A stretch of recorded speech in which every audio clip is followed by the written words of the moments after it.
बिस्मिल्लाहिर्रहमानिर्रहीम। अस्सलाम वालेकुम। कैसे हैं आप सब? इंशाल्लाह सभी ठीक होंगे और अल्लाह की रहमतों के साए में होंगे। इस दुनिया में रहते हुए ये गुमान करना कि यहाँ अच्छी सोच और अच्छे अमल का बदला लोगों से अच्छाई ही की सूरत में मिलेगा, बेवकूफ़ी है और आखिरत पर हकीकतन ईमान ना होने की निशानी है। हम में से कितने लोग हैं जो अपनी अच्छाइयाँ ये कहकर खोते जा रहे हैं कि अच्छाई का ज़माना नहीं रहा, भलाई के बदले भलाई नहीं मिलती, तो हम भलाई करें ही क्यों।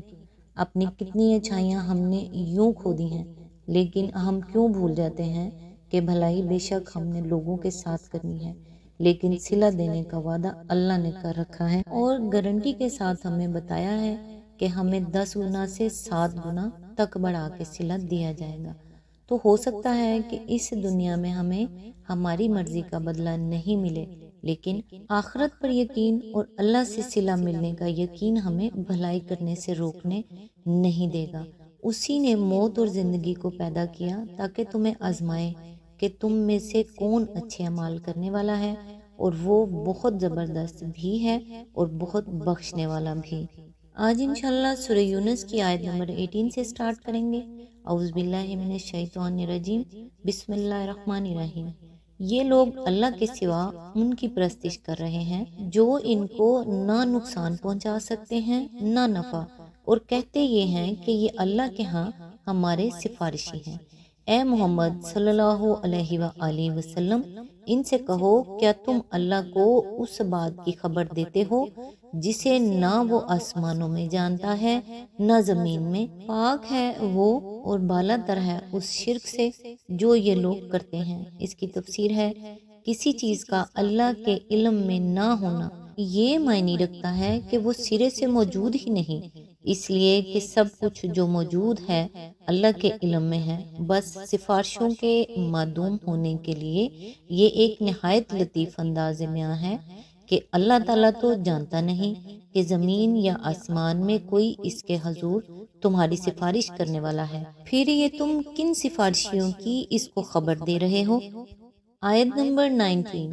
इब्तदान सारे इंसान एक ही उम्मत थे, बाद में उन्होंने मुख्तलिफ अकीदे और मसलक बना लिए, और अगर तेरे रब की तरफ से पहले ही एक बात तय न कर ली गई होती तो जिस चीज में वो बाहम इख्तलाफ कर रहे हैं इसका फैसला कर दिया जाता। इसकी तफसीर है, यानी अगर अल्लाह ताला ने पहले ही ये फैसला न कर लिया होता कि हकीकत को इंसानों के हवास से पोशीदा रखकर उनकी अकल और फहम और ज़मीर और जदान को आजमाइश में डाला जाएगा, और जो इस आजमाइश में नाकाम होकर गलत राह पर जाना चाहेंगे इन्हें इस राह पर जाने और चलने का मौका दिया जाएगा। तो हकीकत को आज ही बेनकाब करके सारे इख्तलाफात का फैसला किया जा सकता था। यहाँ ये बात एक बड़ी गलत फहमी को रफा करने के लिए बयान की गई है। आम तौर पर आज भी लोग इस उलझन में हैं, और नुज़ूल कुरान के वक्त भी थे कि दुनिया में बहुत से मज़हब पाए जाते हैं और हर मज़हब वाला अपने ही मज़हब को हक समझता है। ऐसी हालत में आखिर इस फैसले की सूरत क्या है कि कौन हक पर है और कौन नहीं। इसके मुतालिक फरमाया जा रहा है कि ये इख्तलाफात मज़ाहिब दरअसल बाद की पैदावार है। इब्तदान में तमाम नौ इंसानी का मज़हब एक था और वही मज़हब हक था।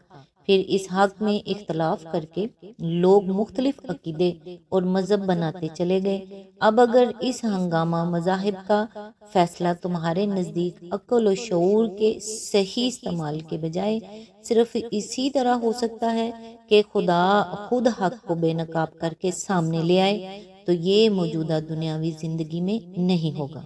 दुनिया की ये जिंदगी तो है ही इम्तिहान के लिए, और यहाँ सारा इम्तिहान इसी बात का है कि तुम हक को देखे बगैर अक्ल और शऊर से पहचानते हो या नहीं। आयत नंबर 20। और ये जो वो कहते हैं कि इस नबी पर इसके रब की तरफ से कोई निशानी क्यों ना उतारी गई, तो इनसे कहो, गैब का मालिक को मुख्तार तो अल्लाह ही है। अच्छा इंतज़ार करो, मैं भी तुम्हारे साथ इंतज़ार करता हूँ। इसकी तफसीर है, यानी इस बात की निशानी कि ये वाकई नबी बरहक है और जो कुछ पेश कर रहा है वो बिल्कुल दुरुस्त है।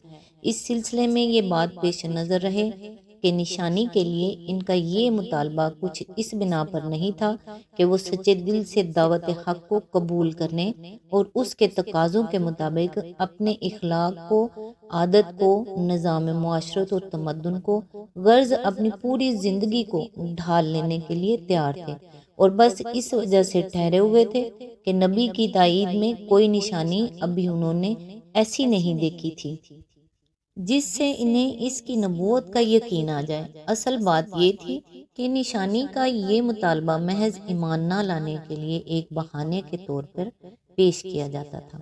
جو کچھ بھی ان کو دکھایا جاتا اس کے بعد وہ یہی کہتے کہ کوئی نشانی تو ہم کو دکھائی ہی نہیں، اس لیے کہ وہ ایمان لانا چاہتے نہ تھے۔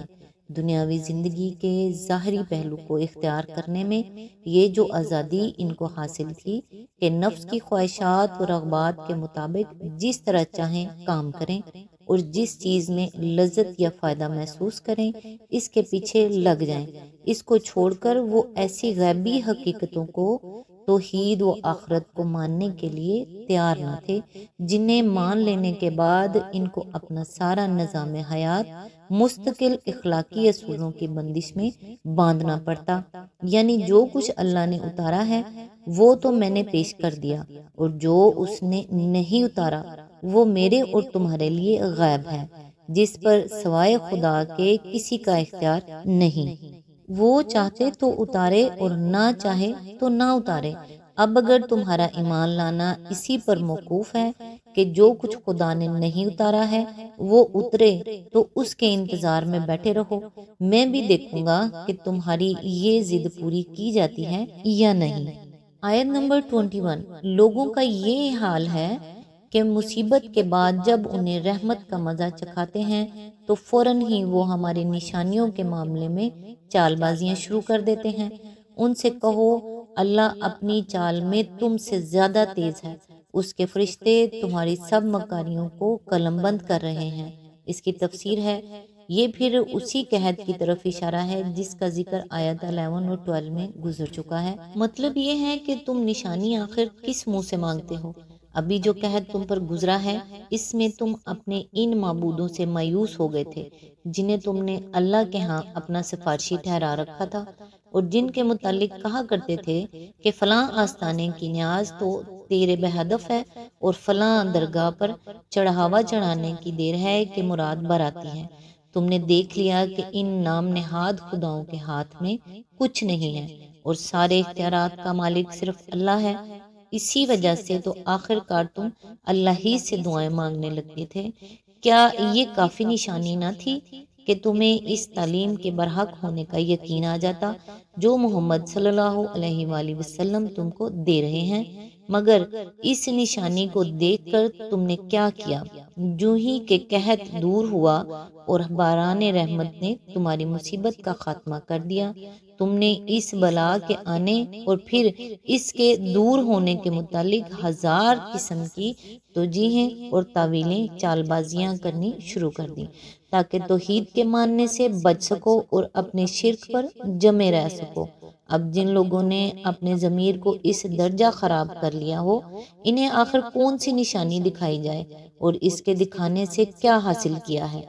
اللہ کی چال سے مراد یہ ہے کہ اگر تم حقیقت کو نہیں مانتے اور اس کے مطابق اپنا رویہ درست نہیں کرتے تو وہ تمہیں اسی باغیانہ روش پر چلتے رہنے کی چھوٹ دے دے گا، تم کو جیتے جی اپنے رزق اور اپنی نعمتوں سے نوازتا رہے گا جس سے تمہارا نشہ زندگانی یوں ہی تمہیں مست کیے رکھے گا، اور اس مستی کے دوران جو کچھ تم کرو گے وہ سب اللہ کے فرشتے خاموشی کے ساتھ بیٹھے لکھتے رہیں گے، حتیٰ کہ اچانک موت کا پیغام آ جائے گا اور تم اپنے کرتوتوں کا حساب دینے کے لیے دھر لیے جاؤ گے۔ آج تک کے لیے اتنا ہی، نیکسٹ انشاءاللہ آیت نمبر 22 سے سٹارٹ کریں گے۔ تب تک کے لیے دعاؤں میں یاد رکھیے گا۔ اللہ حافظ۔